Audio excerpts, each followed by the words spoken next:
Bonsoir, chers auditeurs, et bienvenue dans votre chaîne Les Contes Enchantés. Préparez-vous à suivre cette aventure où Tom et Huck doivent faire preuve d'intelligence et de courage pour protéger le trésor et résoudre le mystère du vol.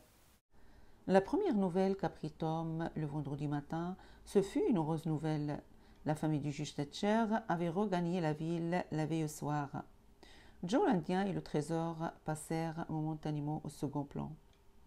Becky obtint de sa mère la permission de faire le lendemain le pique-nique depuis si longtemps promis et si longtemps retardé. La jeune fille était au comble de bonheur et Tom ne contenait plus sa joie. Avant le coucher du soleil, les invitations étaient lancées et aussitôt tous les jeunes de la petite ville furent dans la fièvre des préparatifs. Vers 10 heures, une bande joyeuse et bruyante se trouvait réunie chez le juge Thatcher et tout était prêt pour le départ. En pareille circonstance, les grandes personnes n'avaient pas coutume d'encombrer les enfants de leur présence. Le vieux bac à vapeur fut frété pour la circonstance et bientôt le gai cortège défilait dans la rue principale muni de ses paniers de provisions. Au dernier moment, Madame Thatcher dit à Vicky, « Vous reviendrez sans doute tard. Tu ferais peut-être mieux, mon enfant, de passer la nuit chez une des filles qui habite près de l'embarcadère. »« Oui, maman, j'irai chez Suzy Harper. »« Parfait. » À 3 milles au navale de la ville, le vieux bac s'arrêta en bordure d'un vallon boissé et s'amarra. Les passagers en descendirent et firent rapidement un sort à leurs provisions. Le festin fut suivi d'une sieste à l'ombre des grands chênes, mais bientôt quelqu'un s'écria. « Qui est prêt pour les grottes ?» Tous étaient prêts. On sortit les paquets de chandelles et on se mit à gravir rapidement la côte. L'entrée des grottes était haute placée à flanc de colline. C'était une ouverture en forme de A. Sa massive porte de chêne était débarrée. Elle donnait accès à une petite salle très froide, dont les parois naturelles étaient faites de calcaire sur lequel scintillait une humidité glaciale. Il y avait quelque chose de mystérieux et romanesque à se trouver là, dans l'obscurité. Le cortège ne tarda pas à se mettre en marche pour descendre la longue galerie escapée, à la lueur vacillante des chandelles qui éclairaient les parois rocheuses. Cette galerie n'avait guère plus de 2,50 m à 3 mètres de large. Elle avait de part et d'autre de nombreuses ramifications formant des crevasses élevées et plus étroites encore, car les grottes McDougall n'étaient en fait qu'un vaste labyrinthe de couloirs enchevêtrés. Nul ne connaissait les grottes à fond. La plupart des jeunes gens et Tom Sawyer, comme les autres, en connaissaient une partie, au-delà de laquelle il était prudent de ne pas s'aventurer. Le cortège suivait la galerie principale sur plus d'1 kilomètre, puis les groupes se dispersèrent dans les couloirs latéraux, se poursuivant dans l'obscurité et se rejoignant aux bifurcations. Peu à peu, tous se retrouvèrent à l'entrée des grottes, joyeux et hors d'haleine, barbouillés de la tête aux pieds d'argile et du scintement des chandelles. Quelle ne fut pas alors leur surprise de s'apercevoir que la nuit déjà tombée. Depuis une demi-heure, la cloche du vieux bac les appelait. Quand la lumière du bateau passèrent le long du quai, Huck montait déjà la garde, et il n'entendit aucun bruit à bord.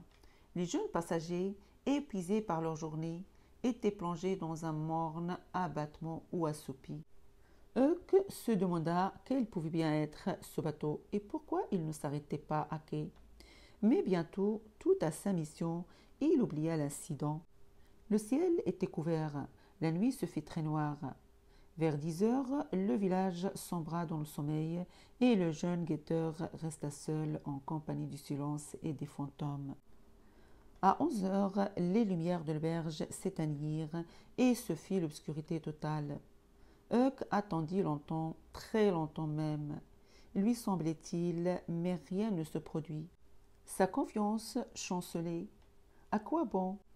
Ne valait-il pas mieux tout abandonner et aller se coucher? Mais un bruit résonna à son oreille. La porte du sentier se ferma doucement. Il bondit jusqu'à l'angle de la bricoterie. Un instant plus tard, deux hommes le frôlaient, dont l'un semblait avoir quelques paquets sur le bras. Ce devait être le coffre. Il allait donc cacher le trésor en quelques autres lieux sûrs. Il fallait les suivre à couvert de la nuit. Huck se glissa derrière les hommes, laissant juste assez de distance entre eux et lui pour ne pas les perdre de vue. Ils remontèrent la rue, puis tournèrent dans la troisième rue transversale. Ils allèrent ainsi tout droit jusqu'au sentier qui gravit Cardiff Hill et s'y engagèrent. Ils passèrent près de la maison du vieux Gallois, à mi-côté, et continuèrent à monter sans hésiter. Bonne chose, se dit Huck. Ils vont l'enterrer dans l'ancienne carrière. Mais les hommes ne s'arrêtèrent pas à la carrière et continuèrent leur escalade jusqu'au sommet. Alors ils prirent l'étroit sentier qui s'enfonçait entre les buissons de sumac et aussitôt l'obscurité les déroba aux yeux de Huck. Celui-ci se rapprocha, sûr que les hommes ne pouvaient pas le voir. Il trotta un bon moment, puis ralentit l'allure, craignant de gagner trop vite du terrain. Bientôt il s'arrêta tout à fait et écouta. Nul bruit, rien que le battement de son propre cœur. Du sommet de la colline vint les ululements d'un hibou. Sinistre présage, mais pas le moindre bruit de pas. Tout était-il donc perdu? Il allait bondir en avant d'un pied léger quand, à 1 mètre de lui, un homme se racla le gosier. Huck sentit son cœur battre la chamade. Il savait bien où il se trouvait. Il était de 5 pas de la palissade bordant la propriété de la veuve de glace. Parfait, se dit-il en lui-même. Qu'il l'enterre ici, ça ne sera pas difficile à trouver.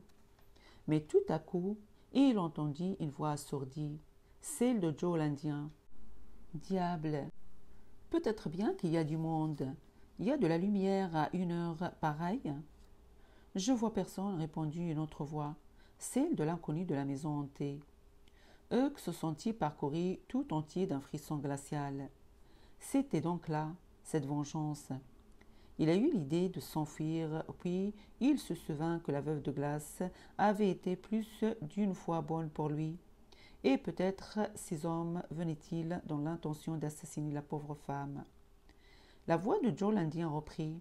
« Parce que les buissons te gênent, allons de ce côté. Tu vois maintenant? Oui, en effet. Je crois qu'il y a du monde. Vaudrait mieux abandonner pour aujourd'hui. » Abandonner? Quand je vais quitter le pays pour jamais y revenir? Abandonner? Non. Je te l'ai dit et je répète, c'est pas son magot qui m'intéresse. Je te le laisse. Mais son mari, il a été dur pour moi et plus d'une fois. Surtout quand il était juge de paye et qu'il m'a fait coffrer comme vagabond. Et c'est pas tout. Il m'a fait cravacher devant tout le monde, devant la prison, comme un nègre, sous les yeux de toute la ville. Il a abusé de son pouvoir et il en est mort. Mais elle va me le payer. Oh non, ne la tue pas, fais pas ça. La tuer? Qui t'a parlé de la tuer? Lui, s'il était encore en vie, je le tuerais, mais pas elle. Quand tu veux te venger sur une femme, tu ne la tues pas, sapristi. Tu lui fais le nez, tu lui entailles les oreilles en dents de scie. Mais c'est... Tais-toi, ça vaudra mieux pour toi. Je la ligoterai au lit. Si elle perd tout son sang et en meurt, est-ce ma faute? Moi, j'en pleurerai pas. Allons, mon ami, tu vas m'aider? C'est pour ça que tu es ici. Je pourrai jamais tout seul. Si tu flanches, je te tue. Tu comprends? Retenant son souffle, Huck recula d'un pas avec précaution. Il fit un autre pas en arrière, puis un autre encore, manœuvrant toujours avec la même prudence. Une branche craqua sous son pied. Il écouta, c'était le silence parfait. Il en éprouva une joie indicible. Il reprit en sens inverse le chemin qu'il venait de suivre entre les murs et les buissons de sumac, marchant lentement d'abord, mais accélérant bientôt l'allure. En débouchant dans la clairière, il se sentit en sécurité et prit ses jambes à son cou. Il dévala la pente très vite et arriva bientôt chez la Gaulois. Il cogna à la porte. 3 têtes se montrèrent aux fenêtres, celle du vieillard et de ses 2 gaillards de fils. « Qu'est-ce que c'est que ce vacarme? Qui frappe? Que voulez-vous? Laissez-moi entrer. Vite, j'ai quelque chose à vous dire. »« Pourquoi? Et qui êtes-vous? »« Huckleberry-Finn. Vite, laissez-moi entrer. » Huckleberry-Finn, en vérité, c'est pas une référence pour faire ouvrir une porte, à ce qu'il me semble. Mais laissez-le entrer, les gars. Voyons un peu ce qui se passe. Surtout, allez jamais raconter que je vous l'ai dit, supplia Huck dès qu'on lui a eu ouvert la porte. Je vous en prie, on me tuerait. Mais la veuve, elle a été bonne pour moi quelquefois, et je vais vous dire, je vous le dirai si vous promettez de jamais raconter que c'est moi. Sapristi, il a quelque chose d'important à dire pour être dans cet état, s'écria le vieillard. Vas-y, mon garçon, personne ici te dénoncera jamais. 3 minutes plus tard, le vieux Gallois et ses fils gravissaient la colline et pénétraient à pas feutrés dans le sentier du sumac, leurs armes à la main. Caché derrière un gros rocher, Huck écoutait. Il y eut un long silence, lourd d'angoisse, et brusquement, des coups de feu retentirent. Un cri fut poussé. Huck n'attendait pas d'en savoir plus long, mais dévala la côte de toute la vitesse de ses jambes. L'aube du dimanche commençait à peine à poindre quand Huck vint frapper discrètement à la porte du Gallois. Les habitants de la maison dormaient encore, mais d'un sommeil très léger après les émotions de la nuit. « Qui est là ?» demanda-t-on d'une fenêtre. Huck répondit à voix basse. « Je vous en prie, laissez-moi entrer. C'est que moi, Huck Finn. » Cette porte s'ouvrira toujours la nuit comme le jour pour Huck Finn. Sois le bienvenu, mon garçon. C'étaient là des paroles qui sonnaient étrangement aux oreilles du jeune vagabond et qui lui furent bien douces. Pour la première fois de sa vie, on l'accueillait avec gentillesse.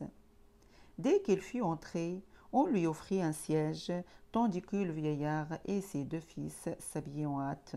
« Et maintenant, mon garçon, j'espère que tu as faim, parce que le déjeuner va être prêt dès que le soleil sera levé et on le prendra tout chaud. Et faudra te servir copieusement.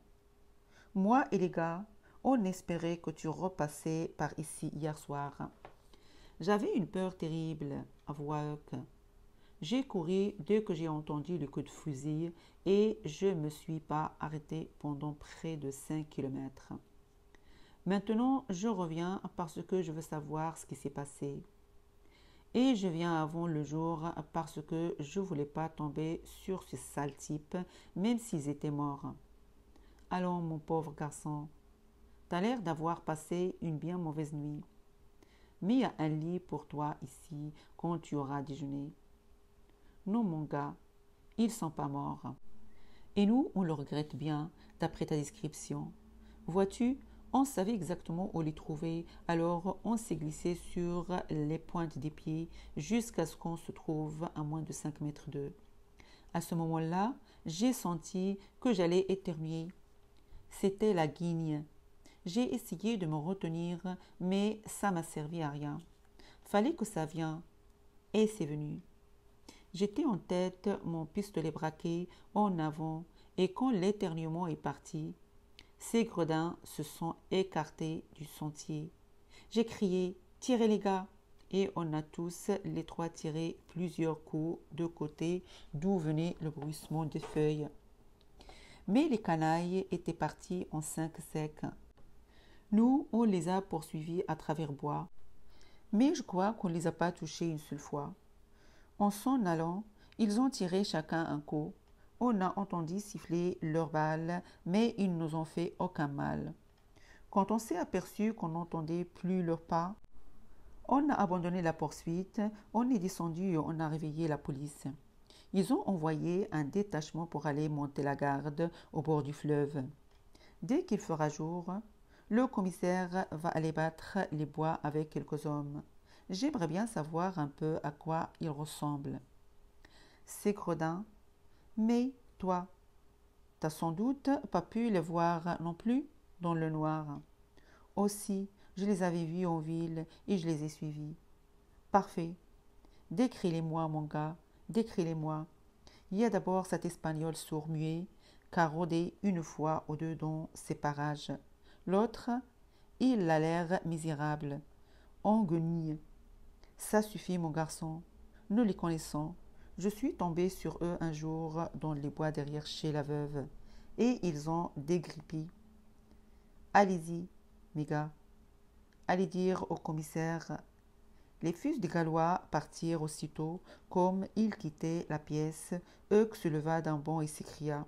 Je vous en supplie, allez dire à personne que c'est moi qui les a dénoncés. Si tu y tiens, Hugues, on ne dira rien, mais tu devrais plutôt être fier de ce que tu as fait. Oh non, non, le dites pas. Quand les jeunes gens se furent éloignés, le vieux Gallois déclara. Ils diront rien, et moi non plus. Mais pourquoi veux-tu pas que ça se sache? Hugues se contenta d'expliquer qu'il n'en savait que trop long sur le compte d'un de ces hommes et que pour rien au monde il n'aurait voulu que l'homme fût au courant de ce qu'il savait, car il le payerait certainement, lui, Hugues, de sa vie. Le vieillard, une fois encore, promit le secret et dit « Comment ça se fait que tu aies suivi ces gaillards-là » Avait-il l'air suspect? Hugues réfléchit un instant. Il ne voulait pas risquer d'en dire trop long. « Ben, vous savez, je suis un peu un vaurien, dit-il enfin. Du moins tout le monde le dit. Et quelquefois je dors pas beaucoup parce que j'y pense et je cherche comment faire pour changer de vie. C'est ce qui s'est passé la nuit dernière. Près de la taverne de la Tempérance, je me suis appuyé au mur pour réfléchir un peu. À ce moment-là, les deux gaillards sont passés tout contre moi. Ils avaient quelque chose sous le bras, et je suppose qu'ils l'avaient volé. Il y en a un qui fumait et l'autre voulait du feu. Alors, ils se sont arrêtés juste devant moi, et leurs cigares ont éclairé leurs figures. Comme ça, j'ai vu que le gros, c'est l'Espagnol sourd-muet. Je l'ai reconnu à ses favoris blancs. L'autre était un pauvre diable à l'air chétif et minable dans ses guenilles. Je les ai suivis. Je voulais voir ce qui se passait. Leur manière de se faufiler me paraissait louche. J'ai été comme ça jusqu'à la palissade de la veuve, et là j'ai entendu le gueux demander pitié pour la veuve, et l'Espagnol jurer qu'elle la défigurerait. Quoi? C'est le sourd-muet qui a dit tout ça? Hugues avait commis là une erreur irréparable, lui qui cherchait par tous les moyens à ne pas laisser le vieillard deviner qui était cet Espagnol.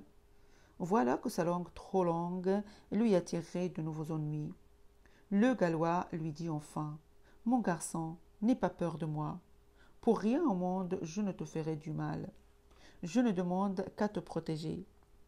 Cet Espagnol n'est pas sourd-muet. Tu ne voulais pas me le dire, mais les mots t'ont échappé et tu ne peux pas revenir là-dessus maintenant. Tu sais donc sur cet homme quelque chose que tu veux tenir secret. Fais-moi confiance. Dis-moi ce que c'est. Je ne te trahirai pas. Hugues baissa la tête et dit tout bas. C'est pas un Espagnol, c'est Joe l'Indien. Le Gaulois bondit de sa chaise. Je comprends tout maintenant. Quand tu m'as parlé d'entaille aux oreilles et de feinté au nez, J'ai cru que c'était des inventions à toi, parce que les Blancs ne se vengent pas de cette manière-là, mais un Indien, c'est tout autre chose. Pendant le petit déjeuner, la conversation se poursuivit. Le vieillard déclara qu'avant de se coucher, il s'était muni d'une lanterne, ses fils et lui, pour aller examiner la palissade et voir s'il n'y avait pas de ce côté-là des traces de sang. Il n'en avait trouvé aucune, mais s'était saisi d'un volumineux paquet. De quoi? Les mots avaient jailli spontanément des lèvres pâles de Huck. Le Gaulois sursauta, le fixa un moment et répondit: Doty de cambrioleur? Mais qu'as-tu donc? Mon pauvre garçon, tu es tout pâle et tu n'as pas l'air bien du tout. Il faut aller te reposer. Le sommeil te remettra d'aplomb, je suppose. Huck s'irritait à l'idée qu'il avait été assez sot pour laisser voir son trouble suspect. En fait, dès qu'il avait entendu les paroles prononcées près du jardin de la veuve, il avait cessé de croire que le paquet pût contenir le trésor. Mais il n'avait alors aucune certitude et il ne regrettait nullement le petit incident, puisque celui-ci lui avait confirmé qu'il ne s'agissait pas du trésor. Aussi se sentait-il l'esprit en repos. Tout semblait en fait s'arranger pour le mieux. Le trésor devait toujours se trouver au numéro 2. Les hommes seraient arrêtés et emprisonnés dans la journée. Tom et lui pourraient s'emparer du butin le soir même, sans inquiétude et sans crainte d'être dérangés. Dès la fin du déjeuner, on frappa à la porte. Huck bondit et alla se cacher, ne tenant pas à être mêlé, même de loin, aux récents événements. Le Gallois fit entrer des dames et des messieurs, parmi lesquels se trouvait la veuve de Glace. Il fallut bien que le Gallois reconnût à ses visiteurs ce qui s'était passé dans la nuit. La veuve exprima franchement sa reconnaissance. « N'en parlons pas, madame. Il y en a eu un autre auquel vous devez plus qu'à moi, à mes gars, mais il ne veut pas que je dise son nom. Sans lui, on ne serait jamais monté là-haut. » Ces paroles soulevèrent naturellement tant de curiosité qu'on faillit en oublier l'essentiel de l'affaire. Mais le Gaulois garda pour lui son secret. La veuve déclara: « Je me suis endormie en lisant au lit, et tout ce bruit-là ne m'a pas réveillée. Pourquoi n'êtes-vous pas venu m'appeler? On a jugé que ça valait pas la peine. Ces gaillards-là ne risquaient guère de revenir. Ils n'avaient plus de type pour repérer. À quoi bon vous réveiller pour vous faire mourir de frayeur? Mes 3 domestiques ont monté la garde devant votre maison tout le reste de la nuit. Ils reviennent seulement à l'instant. Il n'y avait pas de catéchisme en cette période de vacances. Pourtant, tout le monde arriva de bonne heure à l'église ce dimanche-là et l'événement fut commencé d'abondance. On apprit que les fripons n'avaient pas encore été retrouvés. À la fin du sermon, la femme du juge Thatcher s'approcha de Madame Harper, qui avançait dans le bas-côté au milieu de la foule, et lui demanda: « Est-ce que ma Becky va dormir toute la journée? Je pensais bien qu'elle serait morte de fatigue après ce pique-nique. »« Votre Becky? » ?»« Oui, reprit Madame Thatcher, l'air surpris. « N'a-t-elle pas passé la nuit chez vous? »« Mais non. » Madame Thatcher blêmit et se laissa tomber sur un banc, juste au moment où vint à passer la tante Polly. « Bonjour, Madame Thatcher. Bonjour, Madame Harper, dit-elle. Je suppose que mon Tom a passé la nuit chez l'une de vous. Et maintenant, il n'ose pas venir à l'église. Il faudra que je règle la question avec lui. » Madame Thatcher hocha légèrement la tête et blêmit plus encore. « Il n'est pas venu chez nous, dit Madame Harper, qui paraissait gênée. » L'angoisse se peignit sur le visage de tante Polly. « Joe Harper, as-tu vu mon Tom ce matin? » demanda-t-elle. « Non, ma'am. Quand l'as-tu vu pour la dernière fois? » Joe ressembla à s'y souvenir, mais il fut incapable de répondre avec précision. La foule s'était immobilisée. On chuchotait des unes aux autres et l'inquiétude peu à peu se lisait sur tous les visages. Un jeune homme enfin exprima la crainte qu'ils fussent restés dans les grottes. Madame Thatcher s'évanouit, tante Polly se mit à pleurer en se tordant les mains. L'angoisse se communiqua rapidement des uns aux autres, de rue en rue. Moins de 5 minutes plus tard, les cloches sonnaient et toute la ville était en état d'alerte. Tout l'après-midi, le village sembla désert et mort. La nuit parut longue dans la ville, en quête de nouvelles. Mais quand l'aube commença de poindre, on se répéta de bouche à oreille. On voyait d'autres chandelles et des vires. Madame Thatcher en perdait presque la raison, et tante Polly aussi.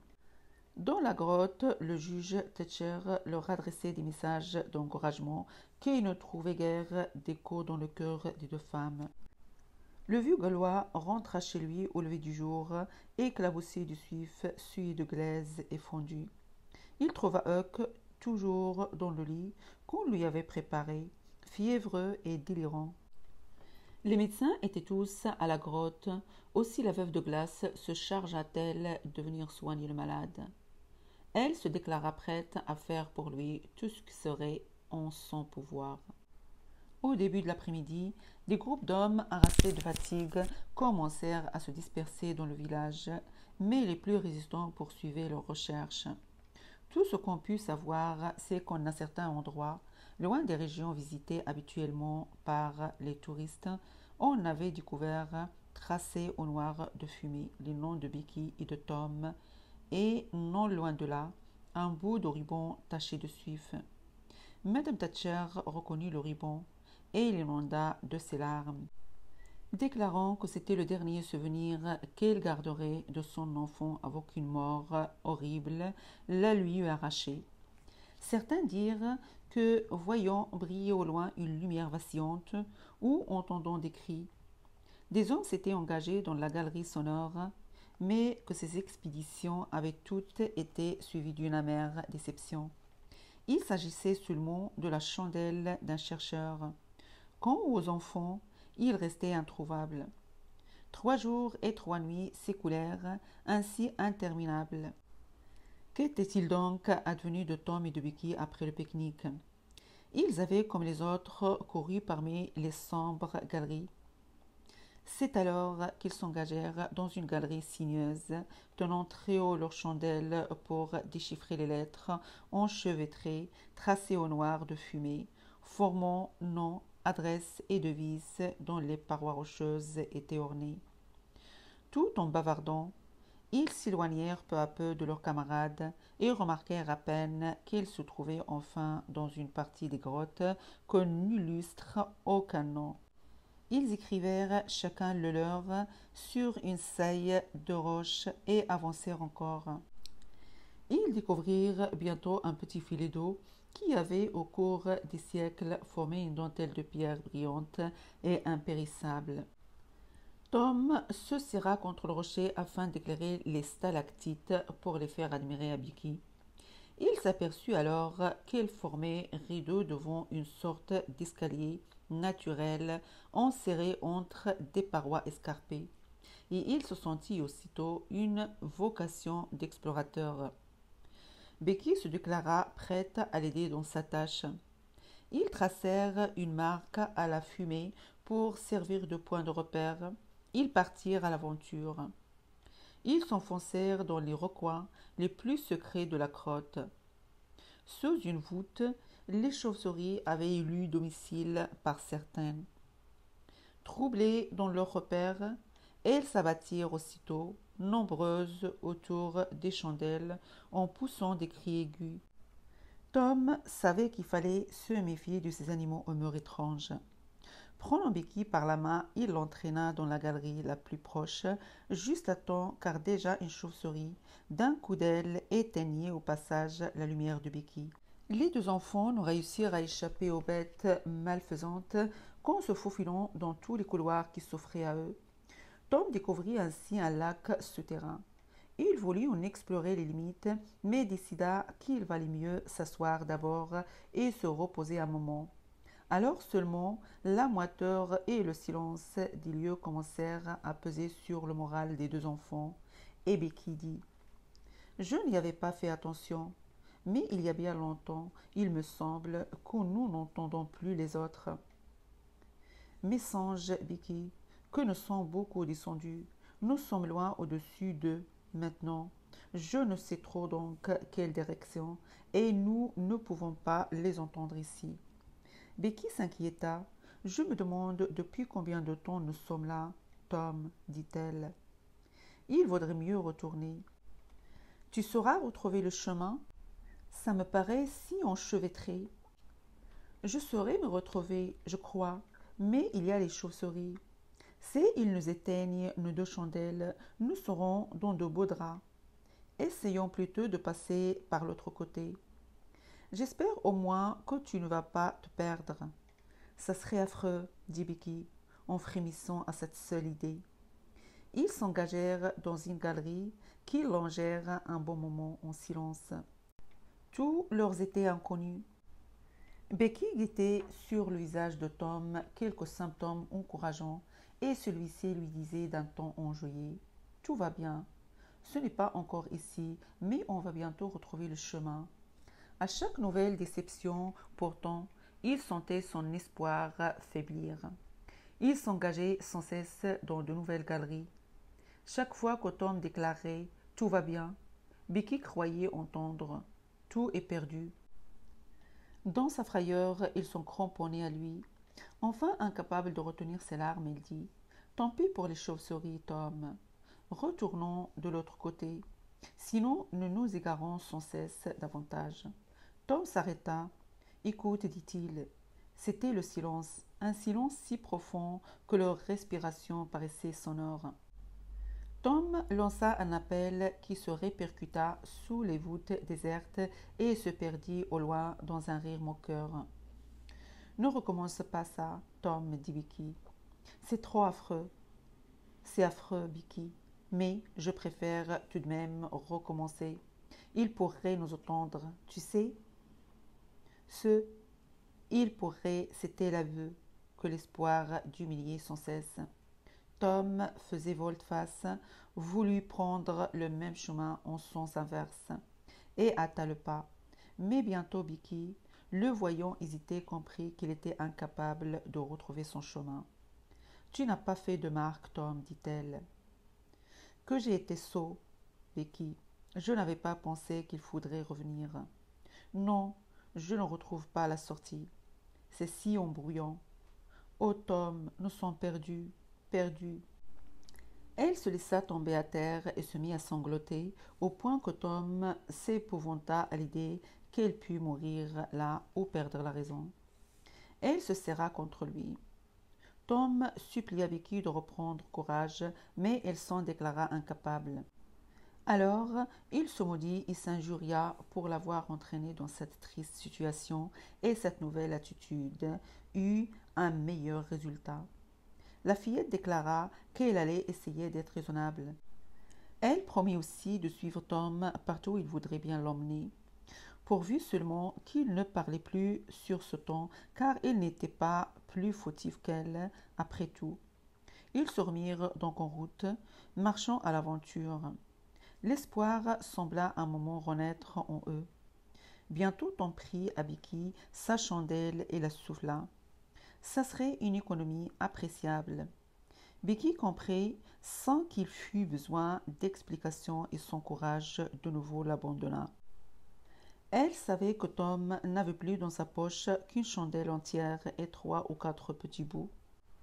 La lassitude commençait aussi à se faire sentir. Les enfants s'efforcèrent de n'y pas prêter attention. Avancer d'un côté ou de l'autre, c'était au moins conserver quelque chance d'échapper à la mort. Becky dut pourtant s'avouer vaincue. Ses jambes refusaient de la porter.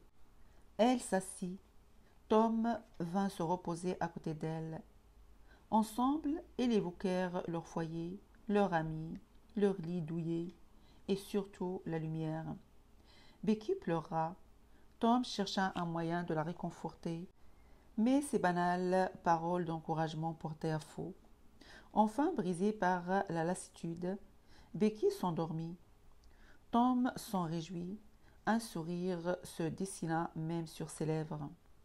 Alors Becky se réveilla avec un petit rire léger comme une brise, mais ce rire s'arrêta net pour faire place à un gémissement.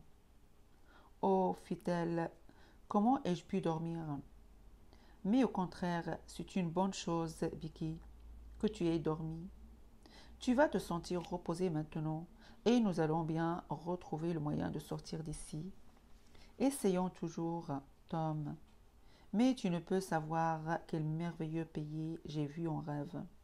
Il me semble c'est là que nous allons. Peut-être. Courage, Becky. Ils se levèrent et marchèrent longtemps encore, la main dans la main, et sans grand espoir. Ils ne savaient pas depuis combien de temps ils erraient ainsi dans les grottes. Des jours, des semaines peut-être. Longtemps après, très longtemps, leur sembla-t-il, et ils entendirent de l'eau couler et découvrirent bientôt une source. Tom déclara qu'il était temps de se reposer. Ils étaient tous deux atrocement fatigués et s'assirent donc, et Tom fixa sa chandelle contre une proie rocheuse à l'aide d'un peu d'argile. Peu après, Becky proposait de repartir à la recherche d'une issue. Tom hésita un moment avant de répondre. « Écoute, Becky, es-tu assez forte pour que je te dise quelque chose ?» Becky pâlit et se déclara prête à tout entendre. « Eh bien, dit Tom, il vaut mieux rester ici. Nous y avons toujours de l'eau à boire et ce petit bout de chandelle est tout ce qui nous reste. » Becky ne put contenir ses larmes. Tom fit de son mieux pour la réconforter, mais sans grand succès. Becky dit enfin: « Mais voyons, Tom, ils vont s'apercevoir de notre absence et aller à notre recherche. »« Oui, bien sûr. Ils nous cherchent peut-être en ce moment même. Peut-être, du moins je l'espère. À ton avis, quand se sont-ils aperçus que nous ne les avions pas suivis? Quand ils sont retournés au bateau, je suppose. Mais il devait faire nuit, et ils n'ont peut-être rien remarqué. Je ne sais pas. Mais en tout cas, ta mère s'en apercevra dès que les autres rentreront chez eux. » Devant l'air terrifié de Becky, Tom comprit qu'il avait commis une bévue. La jeune fille ne devait pas rentrer chez elle ce soir-là. Et tous deux ensemble pensèrent que la matinée du dimanche pourrait être déjà fort avancée quand Madame Teacher s'apercevrait que sa fille n'avait pas passé la nuit chez elle. Cependant, ils ne quittaient pas des yeux leur chandelle qu'ils voyaient fondre lentement et inexorablement. Bientôt la flamme s'éleva, puis retomba. La légère colonne de fumée s'étira, s'attarda un instant, avant de faire place à l'obscurité dans toute son horreur. Et puis, au bout d'un temps qui leur parut très long, ils se réveillèrent tous deux de la torpeur dans laquelle ils avaient été plongés, pour regarder en face leur situation une fois de plus. Tom émit l'opinion que ce devait être dimanche ou peut-être lundi. Il tenta d'engager la conversation avec Becky, mais celle-ci, accablée par le chagrin, avait perdu tout espoir. Tom estima encore qu'on avait dû depuis longtemps s'apercevoir de leurs absences et que les recherches étaient certainement commencées. Il voulut crier, pensant que peut-être on répondrait à son appel. Mais sa voix retentit si lugubrement dans l'obscurité qu'il ne renouvellera pas sa tentative. Les heures passaient. « Chut !» fit Tom enfin. « As-tu entendu ?» Retenant leur respiration, ils tendirent l'oreille. Un bruit leur parvint qui ressemblait à un appel lointain et très affaibli. Tom y répondit aussitôt et prenant Becky par la main, ils longèrent à talons la galerie dans la direction d'où venait l'appel. Celui-ci se répéta, un peu plus proche cette fois, semblait-il. « C'est eux, dit Tom. Ils arrivent. Allons, viens, Becky, nous sommes sauvés. » Les prisonniers ne contenaient plus leur joie.